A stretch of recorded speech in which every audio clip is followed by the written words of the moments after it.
A cell contains various cell organelles that help it perform different functions. Nucleus is one such organelle that is located at the center of the cell. It is also known as the control center of the cell as it helps in controlling all cellular activities. The membrane which separates the contents of the nucleus from the cytoplasm is called the nuclear membrane.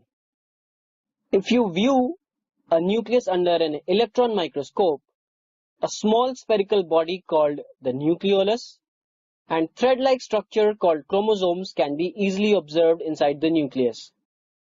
These chromosomes contain DNA, which help in the inheritance or transfer of characteristics from parents to offsprings.